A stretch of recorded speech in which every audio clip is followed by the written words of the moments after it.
Wow. What is going on? Lots of random stuff is going down. Wow, here we go. Just gonna get a quick video up before I go to bed. But believe me, there's gonna be a lot more on this in the near future. The Montreal Canadiens have selected Juraj Slafkovsky with their first overall pick in the 2022 NHL Draft. Slafkovsky, come on down. Join the team. Here's your stick. That's our baby right there. You're a big boy and we expect you to protect him. And while some of you are probably jumping out of your pants right now, running around the house, acting like a bunch of wild animals, well, I'm skeptical, okay? I'm skeptical because it's just how I am. And while I'm still trying to process all of this, there was also a trade that went down shortly after when the Habs traded defenseman Alexander Romanov, who was, a personal favorite of mine, away to the New York Islanders, along with a late pick in exchange for the Islanders' first round pick, the 13th overall. And I was thinking, holy shit, I don't know if I like this or not. But before we even had a chance to flush the toilet, Kent Hughes turns around and sends that first overall pick over to Chicago in exchange for Kirby Dach. Remember him? Yeah, we talked about this guy a little while ago. So overall, my initial thoughts are the Habs got a hell of a lot bigger. They've already got big Josh Anderson up front. Now they've added Slafkovsky and Kirby, who's just a big furry forward. And for those of you that don't really remember, this guy was drafted 3rd overall back in 2019. He hasn't really lived up to the hype just yet. So I guess, hey, it's a gamble.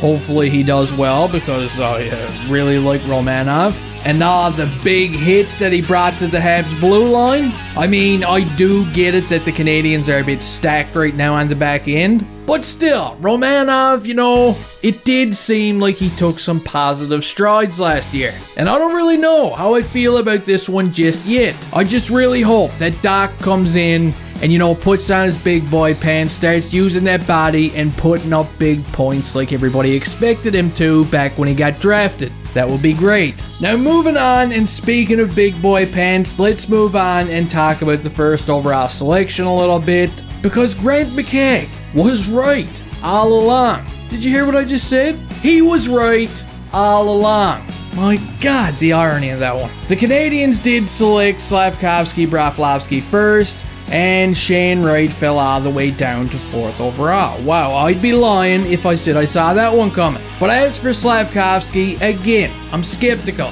And I really, really hope he does become the best player at the draft and earns that number 1 status. Because it seems like his high ranking was mostly based off of his international performances, like the 7 goals and 7 game shenanigans that he managed to pull off, which was beautiful. But I mean, at the end of the day, George Laraque scored a hat trick once. Okay, we saw friggin' Lars Eller score 4 goals one night. Remember that? I'm just saying, it's his regular season statistics that are a bit concerning for me. What can I say? I'm just being honest there. Friggin' Kotkaniemi had a higher point per game average than Slafkovsky playing in the same league. So did that Kako kid, and the list goes on and on. And when you look at it that way, it's a kick in the guts. But let's hope for the best. Obviously, Kent Hughes and Jeff Gordon and a lot of the scouts around the league, they saw something that, I didn't see or anyone else didn't see. I mean, I'm not a scout. I'm just a guy home sitting on the couch having a few brewskis. So let's hope for the best. Let's hope they made I can't say right pick. Let's hope they made the Goodsky pick.